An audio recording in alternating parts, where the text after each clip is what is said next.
What is up, folks? Here we are, of course, finally, the recap of season one. We are so glad to have you, and we are super excited to have our very special guest, Noah Gloss, with us. He is at Noah Gloss on TikTok and Instagram. He is funny, he is fun, and our new resident in Inosuka K-Stan. Please go ahead and introduce yourself, Noah. Thank you so much for having me. What's up, everybody? My name's Noah. I love Inosuke through and through. Love Giyu now. So I'll be supporting them whenever they come up. Fun fact about me, I guess I have two. One in relation to anime. I actually just got into it not even a year ago, probably June of 2022. Demon Slayer was my first anime I've seen. Loved it. Then I watched Attack on Titan and got a Crunchyroll subscription, and the rest is history. So I am happy to be here. And another fun fact is I've never been to Disney World, so we're gonna change that. So I love that. There's a lot of anime inspired Disney ears that you could probably go to as well. So those are fun. I've seen like Zenitsu ears and such. But of course, here we are. It's me, your host, one of the few people who's going to catch Zenitsu when he falls, Brian, and of course, the rest of our motley crew is here, Emily and Hannah. Hi guys, what's up? It's Emily. Really excited to be here. So happy to have Noah joining us this week. And how crazy is it that we're already wrapping up season one? I mean, I get maybe for me it feels faster than it does for people who were listening to it, because I guess it's been about half a year, but I don't know. I feel like it flew by, and I'm just so excited to recap season one and then to jump into season two and season three that's coming out in a couple months. So it's going to be a really good time, and I'm just really grateful to be here. What's up, everyone? It's Hannah. Also very excited to have Noah here. We've been chatting on TikTok for quite a while now, so it's exciting to actually like interact with him in person, kind of over Zoom. But I currently, right now, there are multiple leaks on Twitter for the new Demon Slayer movie and like the Upper Moon meeting, and I keep getting leaks, and I'm fine with it, first of all. But holy frick, I'm eating good right now, and we're going to see the movie. At least Brian, Emily, and I, because it's in Los Angeles, are going to the movie in 2 weeks. So my heart is fluttering with excitement currently. All right. Well, looking at it, right, this season was a great starting point for what we know as the manga readers, right, to be a great setup for a long storyline. With that being said, let's take a peek at our first episode. Now that we're at the finish line of the first season, how do Tanjiro and Nezuko compare to themselves from the first episode? Oh my gosh, I mean, the difference is night and day, right? Thinking back to our very first episode, and what a strong first episode it is, but like they're kind of weak at the beginning compared to where they are now. Not that I would call them weak next to the standard of like probably what the average human is, but Tanjiro didn't know how to hold a sword or even begin to approach fighting anything like demons, because at that point in time, it was something that was kind of like a folk tale. It wasn't something that had real world consequences in his life. And Nezuko, of course, at the very beginning of the episode starts off as human. So it's really come full circle now to the end, where he's gone through rigorous years of training at this point. She has undergone several stages of her kind of like sleep paralysis and like sleep hypnosis, and has also gotten stronger and is learning more about her capabilities as a demon. And they're both inching closer to being able to return her to that human state. But they've become a lot stronger in the process, now able to take on some of the 12 Kazuki on their own, which would not have worked in the first episode. So it's really incredible the amount of growth that they've shown over the course of 25-minute episodes. My children. Oh, they've grown so much just in power and abilities, but also with each other. I think, obviously the reason that they're as close as they are now is incredibly sad, because obviously they were close with their entire family, and now they're all that each other has. And just seeing them kind of grow through that and experience everything together and work together to save each other's lives no matter what is going on, just to see what happened in the beginning, and Nezuko starts saving his life from the get-go. it's just really powerful to see them grow into their characters and be able to work as a team. And of course, that one final remark from Tanjiro at the end of the season saying Nezuko and I will be together forever, or however he said it, was just really sets up the story of what's going to happen here on out. And I can't wait. I think this story and this question in particular is a good reminder that Tanjiro and Nezuko are the center of the story equally, at least in my view. Whenever Tanjiro and Nezuko are not in frame, if one of them is versus the other, they're still just as important. Even if they're not there, because it's an unconditional, I guess, kind of love and bond that they have. And I think towards the end of season 1, it is that love is still the same. I think it's more solidified. I think more open, because Tanjiro really will do anything in his power to make sure she is okay. And from what we do not know yet, we know that there's going to be even bigger threats than what we've seen. So, and we know at the end of the day, Tanjiro, regardless, is going to be as resilient as he ever can be. So it's going to be really cool seeing that. Definitely. It does really feel like you're looking almost at, two different people, one different demon, if you will, right? But looking at, like, zooming in on Tanjiro specifically, he's the only person that we know so far that can perform or actively practice 2 different breathing styles, right? Did you think that this was a sign of Tanjiro being the chosen one again, as we've seen a couple times throughout the season? Or is this just him, changing his approach to his job? I mean, I think my heart is just, this is what he wants to do. This is his heart talking. I wouldn't say it's a change of heart, because I think he has always kind of had this deep inside him. And we're, really going to learn even more of his backstory moving forward. And I think there is those kind of chosen one vibes, I guess you can say, of there's a reason for everything. There's a reason why Rengoku, for example, is going to be as important as he is, with what is prefaced in season 1, just with this backstory that we can have. So I think we're going to see a lot of just that kind of chosen one of the heart of it, with the influence, especially from the people that he meets really for the first time. Yeah, I think that this is an interesting question, and I personally feel like it's somewhere in the middle. To an extent, there probably has been like a little bit of a change of heart as he continues to develop and grow and to hone his skills. On the other hand, I do think that there is like an element of being the chosen one. He's the only person that's been able to encounter Muzan in hundreds of years, and he inadvertently unleashes this like ancient fighting style that no one has heard about or seen in a very, very long time. And clearly it's the one that he's most suited to. Now, the key word in that last sentence, I do think, is inadvertently, because he really had been training the entire time under a previous water Hashira. And so the fact that he was able to get as strong as he was when that's not like his natural inclination is pretty incredible. But I still don't think that it's going to measure up to the strength that he'll have in this fighting style that's more suited to him and that is like genetic and passed down. So he has to learn how to hone it. And I think that it was a little bit of an accident the first time, but there's something fun about fate also working in that way. So it's somewhere in the middle for me.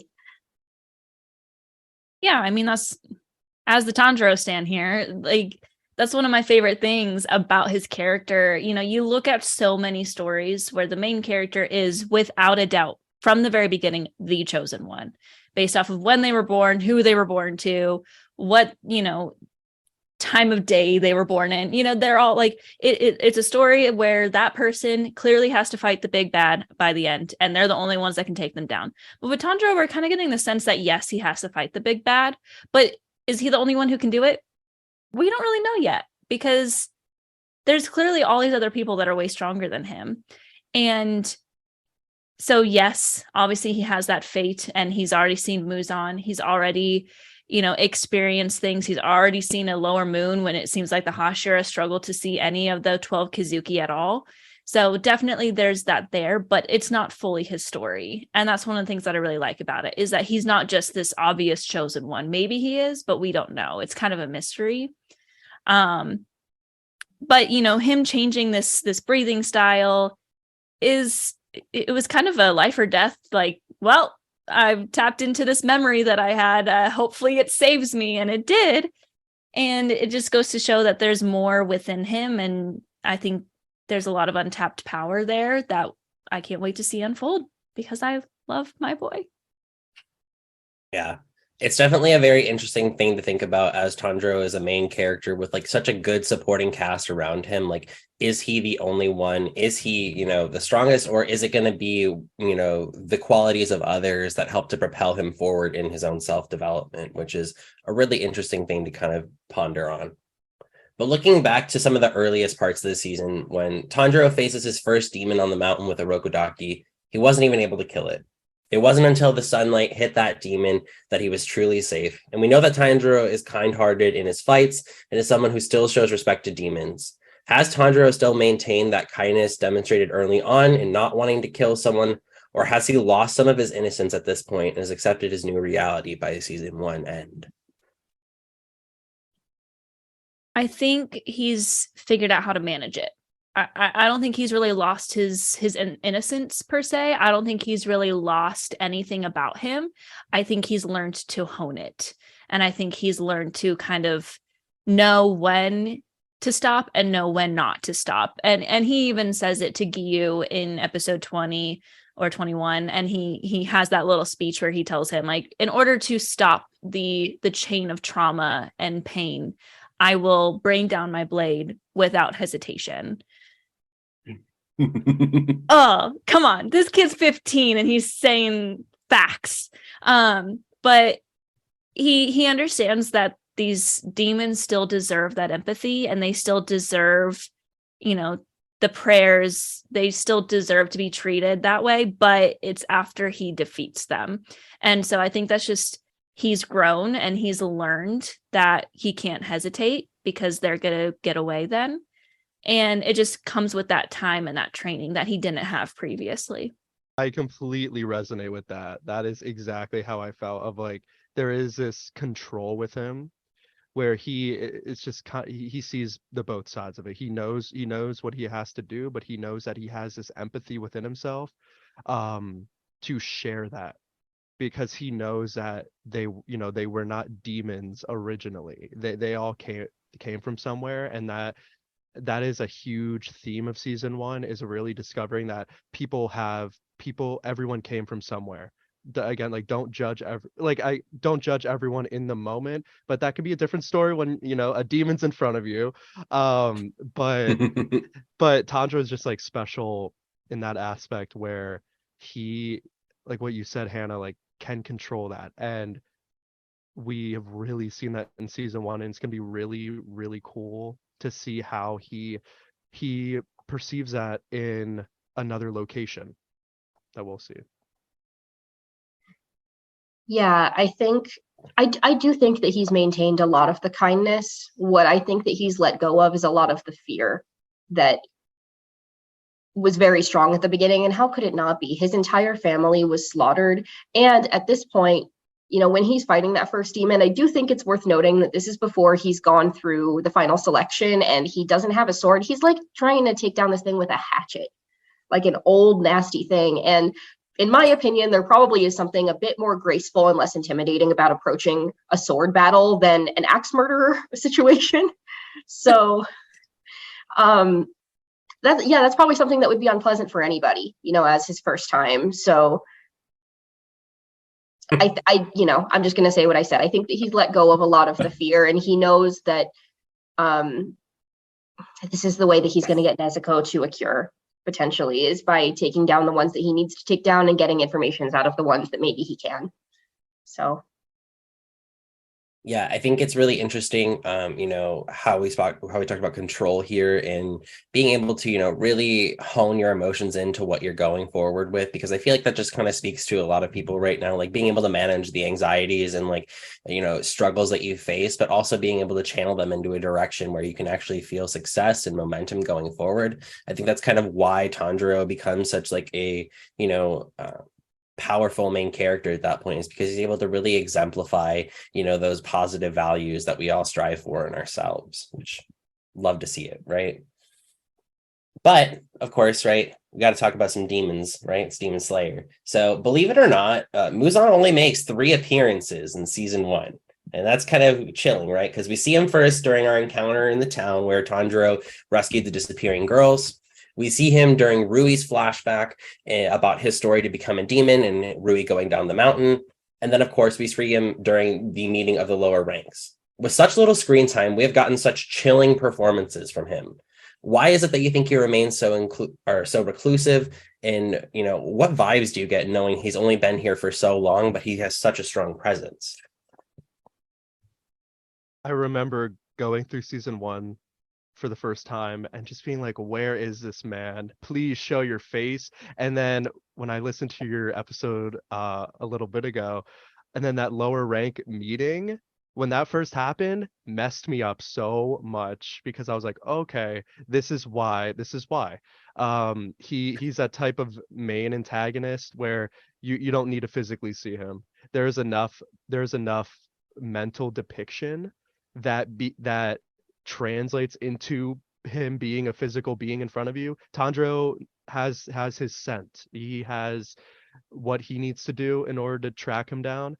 And now finishing season 1, I am glad that he wasn't in all of it, because the way his side of kind of the demons work is with these 12 Kazuki, and seeing the kind of lower ranks fleshed out fully now, and now kind of seeing what is gonna happen next is so important to understand before fighting Muzan. So yeah, I completely agree. I think that the mark of a really good villain is one where they don't need to be present a whole lot and you're still intimidated and frightened by them. You guys know I like to bring up my other pop culture references, but there's a really good example of this. In the movie Silence of the Lambs, Anthony Hopkins gives like one of the best villain performances of all time, and he won the Academy Award for that. He was only on screen for 16 minutes in that movie. And it's like, that's all that you needed, though, because he was terrifying, right? And his acting and performance was so strong. And I think that it's something similar here, like between the way that the animators handled this character and the differences in like the physical changes of this character. Like, who knows? Honestly, maybe he was there more than we realize, because we've seen like drastic physical alterations in this character. And it's that idea that he could be anywhere or could be listening anywhere at any given time, as we've seen other demons like kind of react to either not answering Tanjiro, or in the brief moments where we did get to see Muzan interact with people that were, or with demons rather, that were serving underneath him. Like, he doesn't need to be there. He has a reputation and a presence that is so chilling that it's created a culture of fear in the entire world. So he doesn't really need to appear. And in addition to that, another reason he's probably reclusive is to be careful and guarded, because even though he seems infallible at this point, if he can have other people go fight for him and he doesn't have to risk his own life, then why would he? So he's scary. So scary. I think it's really interesting the way they're doing this. I think we talked about it when he's first introduced. He was introduced all the way in episode 7, which usually when you get these main antagonists that are kind of elusive like this, you don't see them for seasons. It's kind of like, oh, the main big bad, they're there, but we're dealing with, these other antagonists that aren't as big of a problem, and we just don't have to worry about them. And then we're going to get a reveal later. Well, there's actually one that's lower than him that we still haven't gotten a reveal of yet. So I think it's a really interesting way to do it, but I think it's really good because we see what he looks like. We see that he can shapeshift. So we get that idea, like Emily said, that maybe he's more around than we think. But we also have been introduced to just how extreme his power is. But it still is like, we don't really know what it is. We just know that he's extremely powerful, enough to just destroy the lower moons like it was nothing, when we were struggling with the second to lowest one, So it's definitely setting up the story well. And I think it's just really well written, because we get the sense that this guy is crazy and he's going to be really hard to defeat, but we don't know just how hard it's going to be.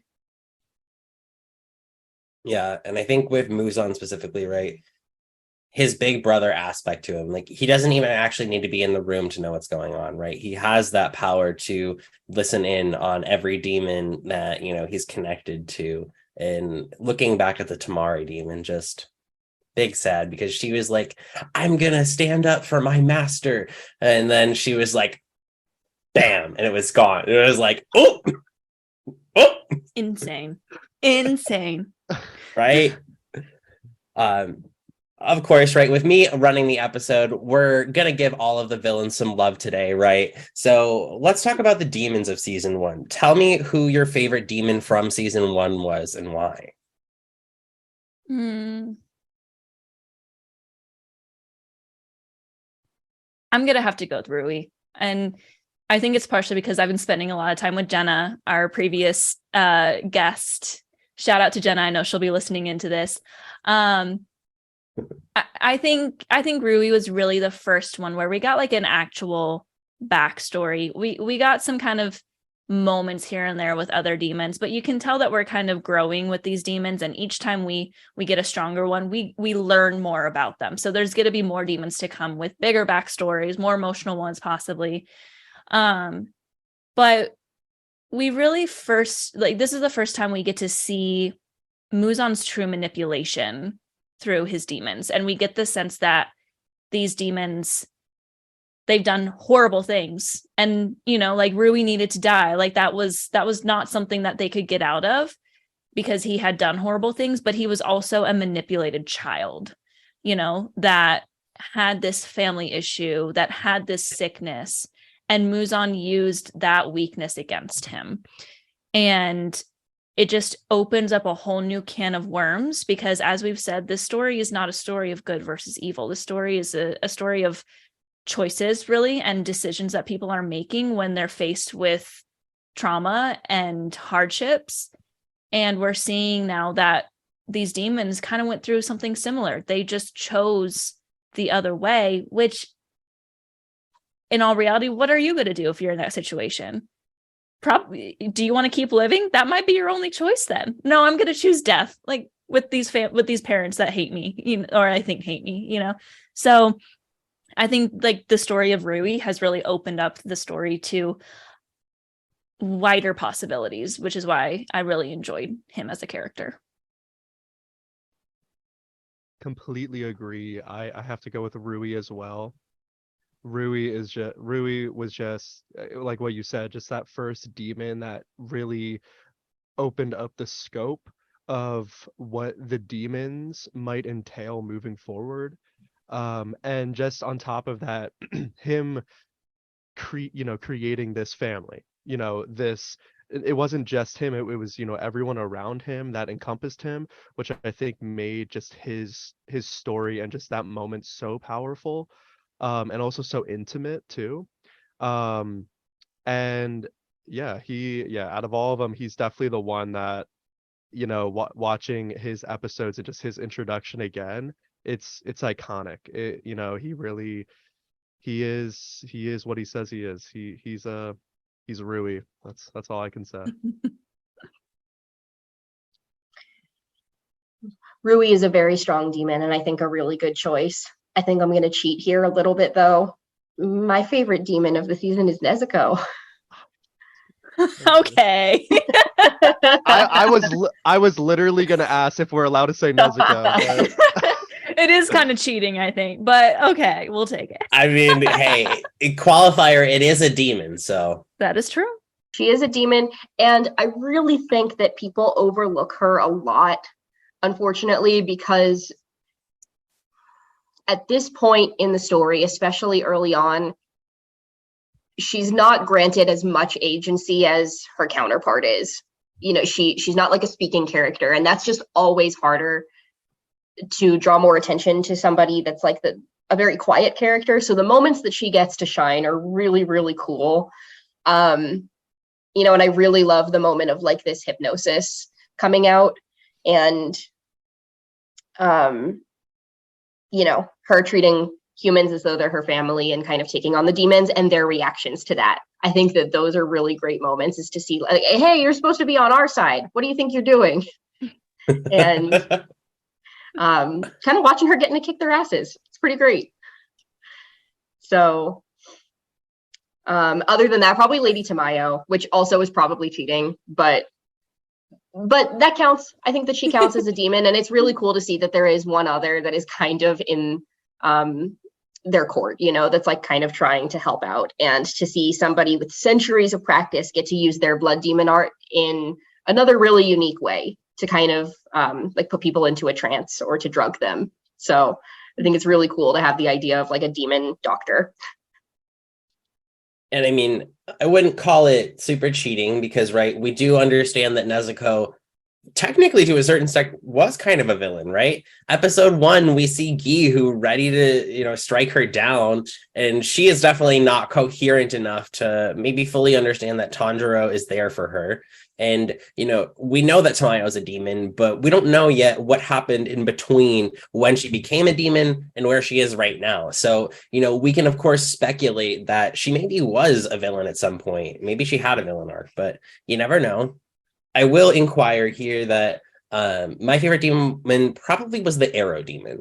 Reason being here is that he was one of the few demons who, yes, we didn't get a full backstory for him, which I wish I would have seen. However, I do think it was important that we did get to see him dragging Tanjiro a little bit after he got beheaded. Like, he was like, no, I'm still alive and I'm gonna try and at least take you down with me. I think it was a really good, example of how really cruel these demons can be, even in their final moments, because of all of the choices that have been made in the world around them or against them. They still have this pain to deliver to the rest of the world, and still have these feelings that they need to impart or, you know, want to share with the world. Maybe it's not the best type of sharing and caring, but, you know, they're trying their best at least, right? Moving on to back to our Kamaboko squad. One of the main themes in the show is perseverance, right? And I do genuinely think that each of the Kamaboko characters demonstrates perseverance in their own way. Tell me about how you think one of the characters from the squad demonstrates that perseverance. Well, this may not be the obvious choice, but I'll talk about Zenitsu for a minute. He definitely perseveres in his attractions, for sure. I was wondering where you're going with that. This boy is nothing if not persistent in that regard, right? And that's like the first thing that we see him do. The very first time he's on screen, he's begging this poor woman to marry him, and it's somebody that he's never even met. So when this man has a goal, he will do everything he can to attain it. Now his first problem is his fear again. And we talked about, like, Tanjiro was able to let go of some of that over the course of this season, and I think that Zenitsu did as well. And I think that part of the reason that happened was being inspired by the other two that are in this Molly crew. And I think that he's fairly easily influenced, which could certainly be a downfall, but luckily he's in really good company. And so I think he's going to be influenced to continue to persevere and get stronger and tap into that deep inner strength that we've seen that he has. So he shows his own kind of perseverance, definitely different than the others, but he's going to be a really strong asset to the team as we continue moving along. Let me get my soapbox. It's time for me to stand on it about Tanjiro once again. I mean, I think Tanjiro is the epitome of perseverance. I think we can all kind of agree that another thing that I like about him being the main character and not necessarily being just a straight up chosen one is that he's not getting everything handed to him on a silver platter. Yes, was the Hinokami Kagura a bit of a like, oh, that was super helpful at the exact right time? Yes, of course. But it wasn't easy for him, and it took a lot out of him as well. And he was down for the count afterwards. And what we're seeing from him truly is that nothing that he's doing is coming extremely easy. Obviously, we know that maybe water breathing isn't even really meant for him, and yet he's able to nearly master it. And he's always the first to train. He's always the first to say, I will keep trying. He's always the first to say, I'm going to work harder. And just even his story is a story of perseverance. What are you going to do if you lose everyone except for one sibling, and that sibling has turned into something that's not human? You know, like, it would be so easy to just kind of become like, who knows what, especially when you're 13 years old. Like, what would you do? I would probably not be able to function for years. And he's able to, you know, kind of stick with, obviously he had Nezuko to save, so that was helpful, but he was able to stick with the training and keep working hard. And I think the other characters around him have more perseverance because of him as well. So I think he's just kind of like the poster child of perseverance, and I love that about him. I completely resonate with that, as they all influence each other. And with Inosuke's perspective on this, you know, he always wants to be number one. And throughout season 1, you see that, you know, Zenitsu has his own, you know, way of getting his goals. Inosuke, you know, is just not saying Tanjiro's name correctly ever, and just wants to be the center of attention. And I find that so captivating and so just great. And I think that's why I fell in love with his character, and everyone else did, is just because of he has so much internal perseverance that the people around, especially Tanjiro, knows that it's going to shine. And if not that it's shining now, it's going to shine even more moving forward as they're together. And I think Inosuke, even though he might have his, you know, envious tendencies and, you know, irrational actions, he has a good heart, and Tanjiro sees that, and I know Zenitsu does as well. And it's going to be really, really really interesting to see how his perseverance of where he came from kind of unfolds even more with, you know, Tanjiro and Zenitsu by their side in the next arc. I don't know why you would say, you know, Inosuke is irrational. Of course, headbutting a train is the first thing I would do. So, you know, Of maybe we're course. just on different trains of thought there. I see what you did there. That was good. Thank you. Brian. That was good. That was good. Of course, right? But we can't just forget about our silent half of the Kamado siblings, right? Nezuko goes from human to feral demon to sleepy demon, and then pulling out some awesome power against Rui in the Hinokami fight. Even though we can't hear her speak, we know that she has feelings too. And how has Nezuko grown up throughout the season? I think the main part of growth that she has been able to attain is observation. It kind of goes back to what I said in the beginning of our talk, with how she, even though she's not on screen, she is still observing and being in that moment just as much as the next person.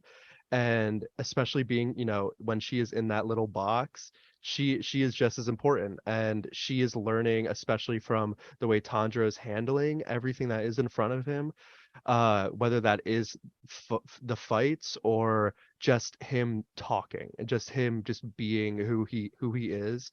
And I think Nezuko really cherishes that. And, you know, there's those parts where, you know, she may not be, you know, a fully speaking role, but she is very much pouring an entire monologue to Tanjiro, like, every time they're together.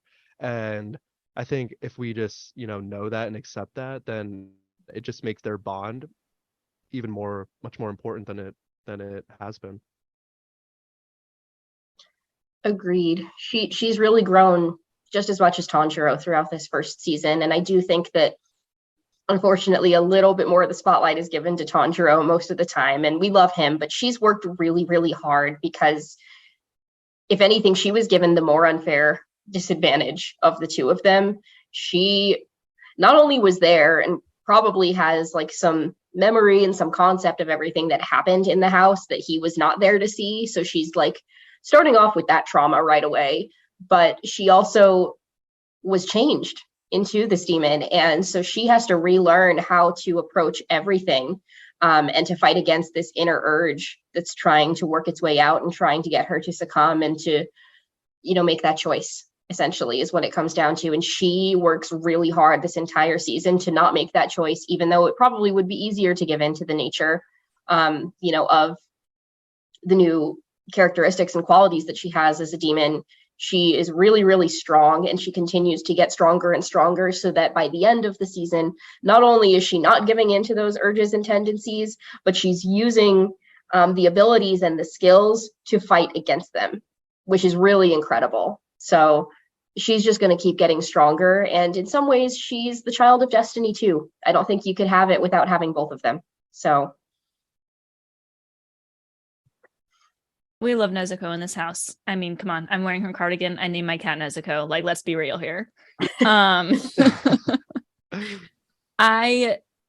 My favorite thing about this story is obviously, like, I love Tanjiro. Like, we all know this, but their relationship is very personal to me. It's like it's the only sibling relationship on the internet or in media that just makes me like melt just about like how much they care for each other.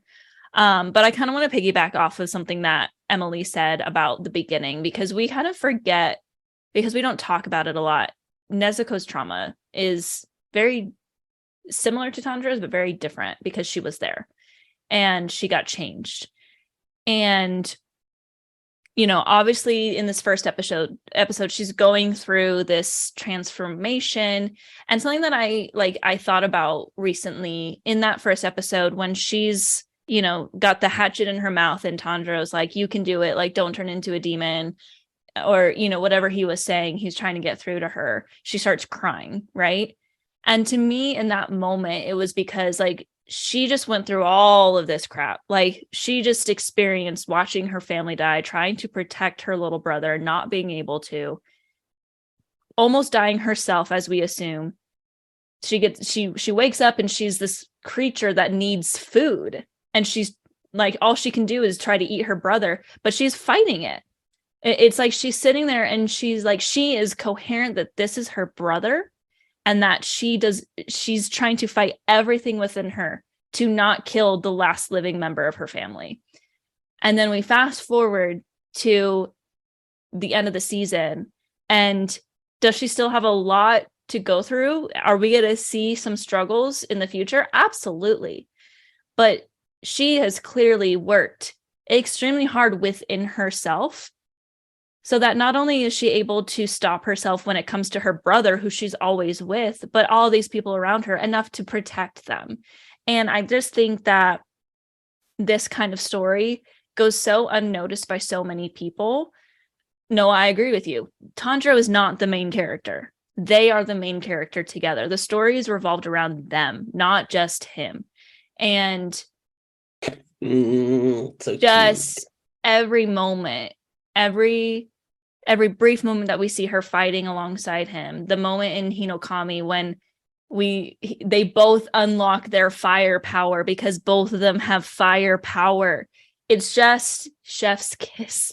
And I know I'm getting more away from the question, but I think it just goes to show how strong she is, how far we have to go, and just what she'll do to protect her brother, because she was able to force herself to not give in when she was transforming and feral enough to stop herself long enough that he didn't die, that she didn't devour him. And now she's able to just kind of live freely as she can. And I think we're going to see great things from her. I can't wait to see, more of her throughout the story. And as she develops as a character, I think it's going to get really good. Amazing, right? Nezuko, I feel like, has that struggle internally, and I definitely think there's a lot there to be said because of, her lack of screen time. I think being in the box and her, being able to kind of, I still believe that she understands her family as everyone, right? And so even in those moments when her mom comes to visit her throughout the season and such, it's really an amazing time for her to be able to demonstrate her own processing of some of those memories. So really good there. So we do have a question here submitted from Noah, and I do really like this. So Noah, go ahead and hit us with your question, please. I got you.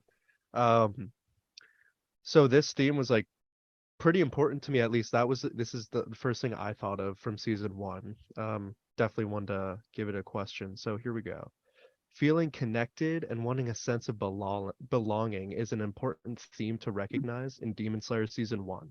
We see this through Tanjiro and Nezuko, Inosuke and Zenitsu, plus Rui and the other demons. How might building close relationships progress these deeper characters through their next mission or arc? Well, I think that it's going to help them build a really strong sense of trust, which you really, really need when you're going toe to toe with these demons and these constant battles that are going to keep happening over and over. I mean, it's in the name of the show, but like it's going to be constant. And they have ultimately a big mission to fulfill. At least Tanjiro and Nezuko do. They're really trying to find a way to turn her back into a human. And on a larger scale, even though not the entire Demon Slayer Corps is following that exact same mission, they are trying to eradicate the threat from humanity. So, they're all for it, but it's going to take a lot of trust, which we see there's already a little bit of an issue with here at the very end of season 1 with the Hashira kind of doubting Tanjiro and Nezuko because it's not something that they've ever seen before. So Tanjiro already having a couple people backing him up, like Urokodaki, like Giyu, like Inosuke and Zenitsu, is already so important. And I think it's the thing that makes the difference in them living or dying at the end of this very moment. So it's already critical that these relationships continue to progress. On the flip side, it also makes things a little bit dangerous because the stakes are higher. People die fighting these demons. People are going to die in this show. We've already seen a little bit of loss in this show. The stakes are high, and the more deeply that you care about someone, the more it would hurt to lose them. So we're in for some hurting, I think, with the rest of this show. But the relationship building is going to be beautiful, and I think that it's going to continue to thrive between these three and the rest of the cast of characters that we have yet to meet. So, yeah, I think these relationships are going to build a lot. We've already seen, especially like the Kamaboko squad, just kind of they haven't done a lot together yet, and they're already super close. You can tell that they really appreciate each other, even if Inosuke kind of acts like he doesn't. He's like, I do my own thing. He clearly cares about them. But what I like about this question is because, like I said earlier, with Tanjiro not really being the chosen one, I feel like so many stories that the main character is very isolated. Like they have their friends and their friends help them, but when it comes down to it, like they're the ones that have to take on like everything. And I think the story is a little bit different. I think we're kind of being shown that it's more of a team effort from everyone. It's more humanity against demons and the choices that have been made to put you on whatever side. And so I think that relationships are incredibly important. You need to have those people on your side. You need to have those teams of people that work well together, that can, fight a demon together, because we've also seen that it's kind of hard to take on a demon completely by yourself. I don't think Tanjiro's really been able to do it once. I think every single demon that he's defeated, he's gotten help. And he says that. He's like, I always get help. It's because of the people around me that, I'm able to do this. And I think it's such an important story, an important part of the story, I should say, that I think all these relationships that we're seeing pop up, and some that we're going to see in the future pop up, are going to be incredibly important. And it's also good to pull at our emotional heartstrings, because like Emily said, this is a war at the end of the day. And we can move forward in the story knowing that like we're probably going to lose some people. And what's interesting is how is that going to affect our characters? Is it going to make them have a harder time fighting because they're losing people? Or is it going to motivate them to work harder? Is it going to motivate them to avenge their deaths? We'll see. TBD. You know, as Hannah says when she tells people to watch Attack on Titan, no one is safe. So that's where we'll start with relationship building, of course, right? And Emily, of course, talked about, right, like the closer you are to someone, you know, the harder it is to lose them. I think that's what's important here is that, you know, to a certain extent, from just the very beginning, Tanjiro is carrying on the values of his family and the honor of his family at that point. So the relationships he's lost there is what he's using to continue to propel himself forward as a demon slayer and to grow and, you know, fight the evils of the world. Specifically, like with his friends and such, like he is also bringing them with them. He's bringing the honor that he has brought from his family to his friends and showing them how to be, you know, the best demon slayer that they can, or inspire them to be a better version of themselves. So that way they can work together to fight it. And I think it just gives you that feeling that you're not ever alone, right? You always have, you know, someone in your court, you know, whether they're the most rambunctious group or not, somewhat irrelevant, because you're probably somewhere in that group too. And you just need to accept that for yourself and remember that there are people around you that are willing to take you to better places. Very good question, Noah. Thank you. That's very insightful and it was very meaningful. So we appreciate it. Thank you. Knowing where we are headed, though, with a brief glimpse into the next arc, and again, such a small amount of screen time for such a huge presence. That's right, we're talking about Emily's best boy, Rengoku. With what we've seen from him so far and how he conducts himself, what do you think that the Kamaboko squad will learn from him in the next arc? This is really exciting because this is finally the first time where the three of them can really be in front of a Hashira and see what they can do. And this moment, I think, is going to be the most important moment to date, you know, what we've seen so far, because of the way Rengoku carries himself. I won't say any more specifically, but he just has this first impression of confidence, of grace, of trust, of honesty, and I think that is most important, and his care as well will be shown, and I think Tanjiro, Zenitsu, Ananosuke, and Nezuko all will be influencing from that, from really knowing how to really care, especially when you're in front of someone that is a Hashira status, you know, and on top of it may have ties to Tanjiro's, you know, life. So it'll be really interesting to see that. Oh my gosh, this is my boy. This is my favorite, very, very best boy. We haven't seen a whole lot of him so far, but what we have seen from him, I think, is so funny so far. You know, because all the time we've really had up to this point is basically just the reaction of all the Hashira here at the very end, and he's just like doing his single brain cell thing this entire time. He's just like, sounds bad, eyes wide open. No blinking. He's like, yeah, that man doesn't blink. Kill them. and Tanjiro's like, what? He's just so direct about it, but he seems to be, you know, a very direct person, but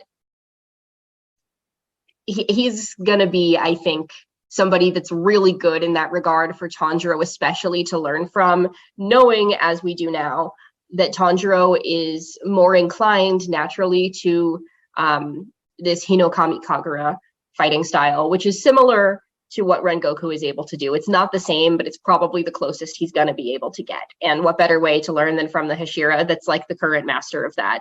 So he's going to be able, hopefully, to learn a little bit more about his own abilities and how to control them and how to train.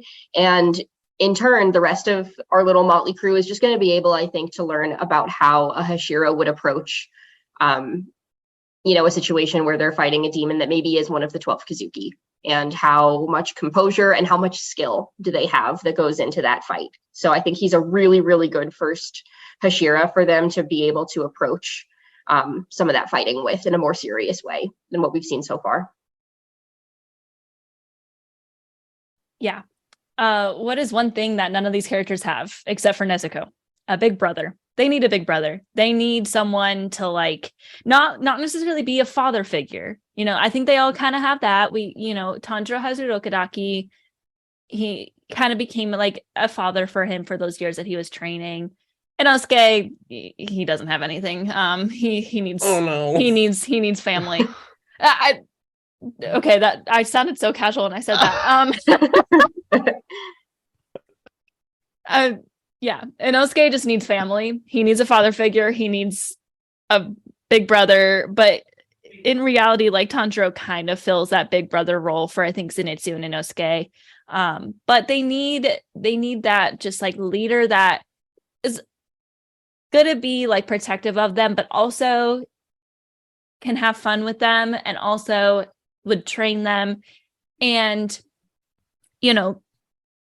what I would hope for is for that, to just have him be kind of that person that they can look up to, that all four of them can look up to and just trust and learn from him. And I think Tanjiro obviously is going to learn something from him. We're kind of setting up that if anyone knows what this new breathing form that he's using, it's going to be Rengoku, because it's fire and flame. And so we're hoping that we're going to not only have Tanjiro learn something, but we as an audience will learn about what this is. So I think it's setting us up well for just a good relationship. And I would hope to see some big bro love. Like Tanjiro's never had a big bro. He needs a big bro. He's a great big bro. He needs one. Mm-hmm. Yeah, I think it's very interesting to see, the almost, I would call it like a juxtaposition of like how Tanjiro and Rengoku both have these very strong like feelings of confidence and feelings of like power in their own right, but also are extremely different in the same breath, in the sense that like Tanjiro is a lot more approachable, most likely than Rengoku, because Rengoku is very obviously like kind, generous, powerful, but also is very just aloof to a certain extent, and it still has his own personality, whereas at least Tanjiro can read the room a little bit better and be a little bit more friendly, if you will. So I do think that there's a very interesting dynamic to be created there. At this point in the episode, of course, I want to be able to include everyone's thoughts. So I have a space here for us to talk about any moments from the season that may have stood out to you or just may have been on your mind as you prepped for the episode.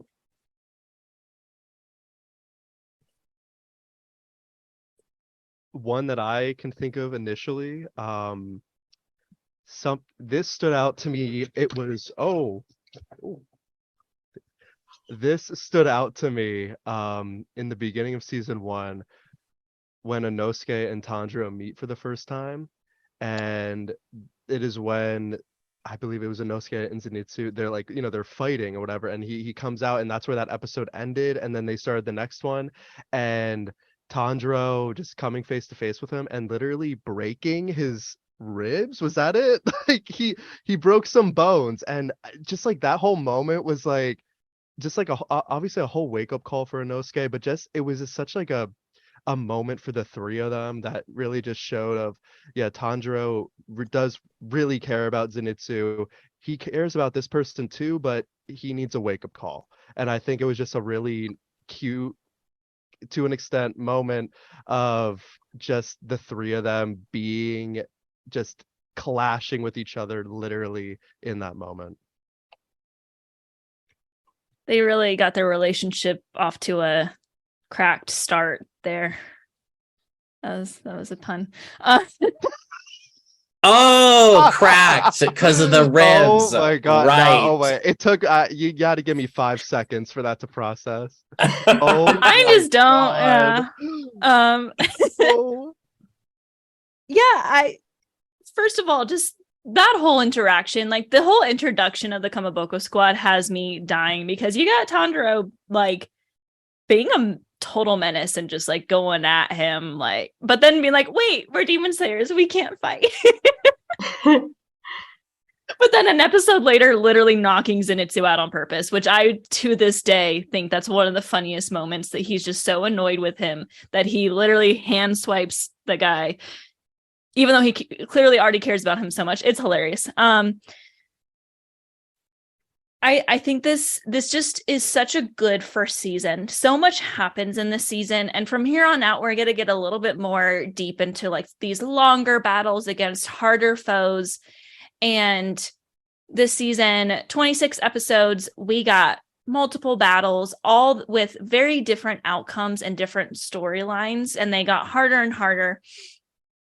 And I think just like overall, the whole season stood out to me as just a very good beginning. I think a lot of people think that it's like the weakest season or the weakest arc, when in reality, that should be season one. Season one should be good enough to get your attention. But a good show is going to continue to just get better and better and better, right? So I think it set us up super well. Of course, I'm gonna save episode 19 for later on in this conversation. But I think it did a really good job at getting all of the relationships together, getting a lot of characters introduced, understanding the power system. You know, it's straightforward. We get it. We understand it. And, you know, I think just the whole season as a whole was great. It was a very strong first season, I think. And it's only going to keep getting better, just as Hannah and Noah have already attested. But it pulls you in with a really strong first episode. It breezes through the training arc that we know from other similar animes can last for a really long time. And that there's not something like bad about that necessarily, but it's something that we've seen before. What we haven't necessarily seen before is the way that they approach it here and just flying through it. And then, you know, the final selection, and then we get right into the action of the story. And these first battles are going to be a little bit simpler and a little bit less strenuous than what's to come, because we have to build up to that. Like Tanjiro, Nezuko, and crew are not strong enough to be taken on Muzan head on, and yet they do still meet him in the first season, which again is something that's very unique in this show. So it's just such a good season. I can see why it's so incredibly popular, because I think that the storytelling is really well done. The animation is second to none in this show. You can tell how much love and energy and time was poured into it, and really great sound design and music too. You know, this theme song is one of the most iconic, probably in the short time that it's been around. You hear this song and you know exactly what it is. And you can't say that about every single, you know, anime OP. So just everything about it. Really strong, really wonderful. And I'm really, really excited for the future seasons and to see how they compare. I love that. I think one moment I want to call attention to is the Hashira meeting. I do always love looking back at this episode because I think it demonstrates the diversity in, you know, the Hashira, and it shows that really anyone can be a Hashira, right? You have people who are little babies like Muichiro, who is like the smallest of them all, just a little short guy, but he seems very sharp. And, you know, him flicking the rock at Tanjiro was just a very like subtle way of saying, hey, or I think Emily said it best, like, hey, the adults are talking, like, it's your time to step away. Like, that was an amazing comparison. Or, you know, even Guillaume, who is, you know, very different in, of course, like his just stance in general. He's very big, very strong, of course, from what it looks like. But he also demonstrates that empathy of like, oh, their suffering must be so great. We should end it. And then, of course, there's someone like Sanemi who's like, let me get a mask. How's that again?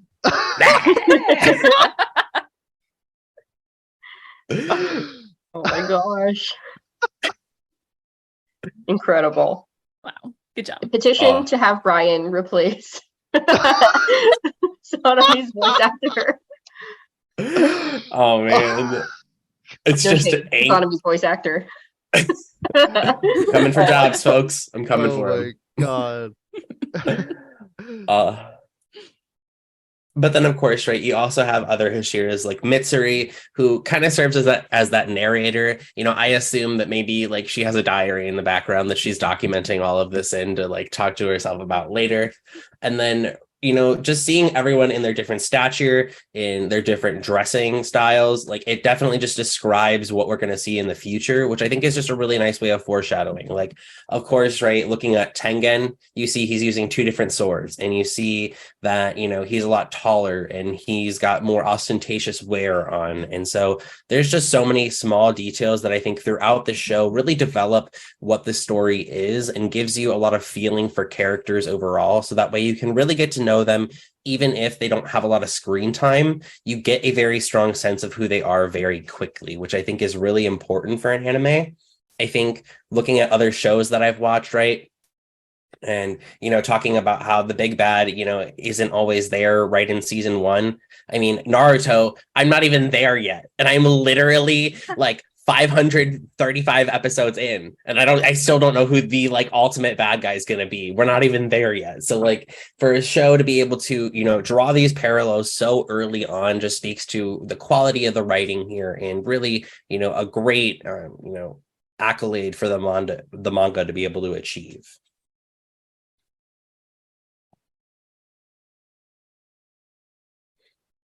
All right. Well, I mean, any other thoughts of season one in general? Okay, since we're talking about the villain, this popped into my head, and you know I like to make references to Avatar: Last Airbender because I freaking love that show too. I feel like I drag on Avatar a lot because I'm always like, oh, Demon Slayer does this better. But I think that it's done really well in Avatar: Last Airbender because they went the very different route where we didn't see the main villain's face until season 3, which was the final season. And I just think it's interesting to see the difference in the way they're doing things when the story, in my opinion, there's a lot of similarities from Demon Slayer to Avatar: Last Airbender. Obviously, it's not like the same story, but like there's similarities. I think the main characters, you can say, have a lot of similarities, and just like the story of these boys that lose everything and make friends along the way, and that becomes their new family. But I think there's something to be said about introducing the villain so soon and having your main character actually interact with that villain so soon, because I think it'll make that final battle that we can assume is going to happen be a little bit more personal, because not only did this main villain cause the problem that Tanjiro's going through, but also he's already gotten to see him. He's already gotten to kind of, maybe even though he didn't see his great power, understand that he's pretty powerful, considering he turned someone into a demon literally right there like that. No one else around noticed except for Tanjiro because he has an eye for that. You know, and I think it's just going to make whatever happens in the end more emotional, more satisfying, depending on how it goes. And I think that's just like, it's interesting that they've set it up so well just in season 1. When in Avatar, like season 1, like who was the main bad guy? We barely even knew it was this guy named Ozai. It was Zuko. And by the time the end of the story, when we're fighting him, this is the first time we've really interacted with him. This is the first time the character is interacting with him. So it feels like more removed almost. So I think that this is just something that Demon Slayer does really well. Rant, tangent, done. No such thing. Well, any last thoughts just in general on season 1 before we go to favorite moments? I guess I just have to quickly second the Hashiras in general. It just really gives a great scope of like what we're gonna see in the future, and everyone, you know, being introduced respectively in their own way towards the end of season 1 was just iconic, and it really just kind of lays the groundwork for what we could potentially see in, you know, till the end of the story. And that's what I like about that episode. It's just every time I look back at season 1, and like when I think about like my favorite episodes of it, that always comes up as one of them. And even though there's not even a fight scene there, and like, you know, obviously we all talked about how Demon Slayer's animation is, you know, one of its best qualities, but that episode just has such good writing because it's not only that initial meeting, but it's also when they're meeting at night, when they're talking about like strategy as to how they're really going to finish out and close this demon war. Essentially, they all get another, we all get another peek into how they perceive the world around them and what they believe are the next steps for the Demon Slayer Corps. You see Shinobu giving this very, intellectual standpoint of how to approach it. Obviously, there's Rengoku saying, "Let's go after it." And then, everyone has their own little piece to say. So I definitely think the expose that we get on these characters early on is a great way to, give us something to look forward to as well, right? Because obviously anime takes forever to produce. So we're going to be waiting for the final season until like 2027. So we'll get there when we get there, folks. No, Oh, too long. It's God. too long. It's too Way long. too long. No Attack on Titan for us. Please, no part 5, part 3 final season. Please do not be splitting parts into parts. Please. All right. Well, we always like to end our show, of course, with our favorite moments. And I'll start. One of my hands down favorite moments, I'm sure no one is going to find this surprising, but was, of course, seeing Zenitsu in the moonlight after his thunderclap and flash at Sixfold. Nothing more powerful than my anxious boy pulling through at his final moments. And of course, what an amazing turnaround from falling almost on his head to a full-blown Demon Slayer. So proud of you, Zenitsu. We love Zenitsu. No one's gonna find this surprising whatsoever. Hinokami, come on. Everything about episode 19, it still is so high ranked up there. I can't say it's my favorite moment from the story or even from the anime, because what's to come is just stuff of it's legendary. But in season 1, I don't think anything touches Hinokami for me. Just the music, introducing Kamado Tanjo no Uta, which is Tanjo Kamado's song. The voice acting, the introduction of Hinokami Kagura, the way Nezuko and Tanjiro work together in that moment, I get chills thinking about it. It's the scene that I rewatch over and over and over again from season 1. And I think that kind of changed the trajectory of the story and of the show. I think that this is when the show really gained that popularity that we know and love now. This is when people that don't watch anime were going, "Oh, what is this show and why is it so good?" And of course, I love my boy, I love Tanjiro, and I love their relationship as siblings. So it kind of condensed everything that I love about the show into like a 3-minute fight. Not to mention the animation. It took a step up after that scene. Like the Hinokami Kagura, like flames being animated was. And the pink flame, of course. Can't forget those either. And his orange flames and her pink flames, and just them both awakening their firepower together to save each other, and Nezuko not waking up until her mom tells her that her brother's gonna die. Oh. That's really hard to one up. My favorite, like that is just such a great moment that I have too, and it is just such a great turning point for the show. But I guess just from a bigger scope, I just love the sequence of events of Tanjiro, Inosuke, and Zenitsu, and I guess Nezuko as well, fighting on the mountain, and them panning between person to person of who they were up against was just so gripping and just so exciting to me. So that includes Zenitsu's moment. That includes like the Inosuke and Tanjiro versus the spider dad too, and just that whole sequence was so, I could rewatch that until the Hinokami, it's just such a great confrontation, and it's also really like the first time they're all kind of like working together in a way, even though they're not really together, but they know they have to do these things in order to stay alive. And I also thought Zenitsu was gonna die in that moment, so that was, just everything was like, what is happening? But it's amazing. All 3 of them had literally like near death, life flashing before your Yep. eyes moments, Yep. every single one of them. Literally. What a trio. Oh man, this is hard because it really is such a strong first season. It's hard to pick one moment, but the one that's coming to my mind that I'm just going to talk about first is the final selection arc. I think is where I really got pulled in.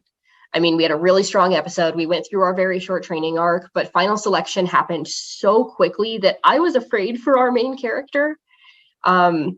Living through the trauma of some other shows that have come out recently where nobody is safe.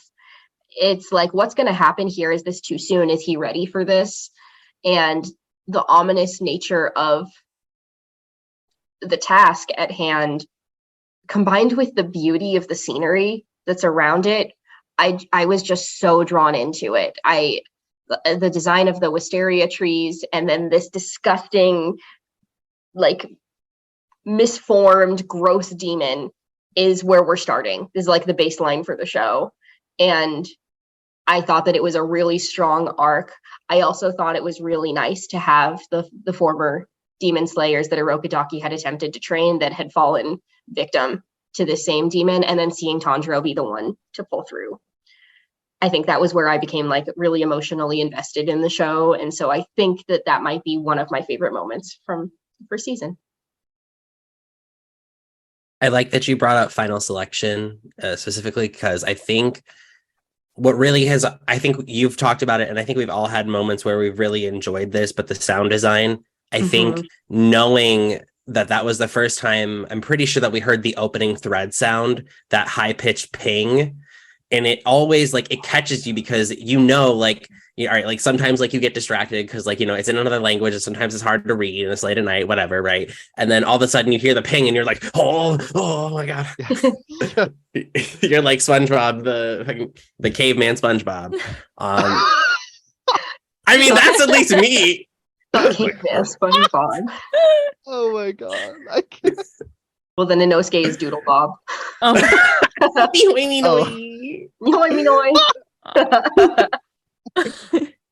For anyone listening, go for it. No, go ahead. I was going to change subject, so.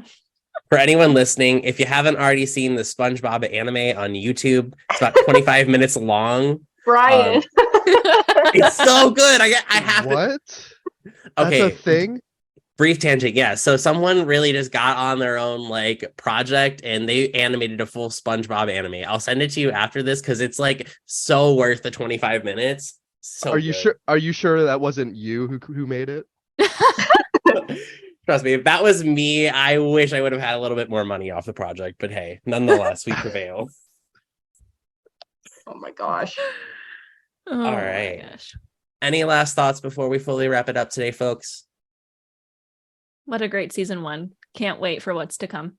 Me too. Looking forward to season 2, and thank you for being here for the journey. Yeah, absolutely. Solid introduction. Solid. Well, then I guess as Shinobu does, it is time for us to float like a butterfly away. And so that is all the time we have today, folks. I hope you enjoyed the show today and that you'll join us next week as we get on to the Mugen train and spiral forward. Don't forget, please follow our friend Noah. He, again, is at Noah Glows on his socials for Instagram and TikTok. He has such great videos. He's done giveaways. He loves Attack on Titan. And if you love anime, you'll definitely love all of his pages. So please go give him that follow. Of course, we are the @Hashira Half Hour on our socials. And if you loved what you saw today or heard today, please go ahead and give us a follow as well. But of course, umai. Umai. Umai. Umai!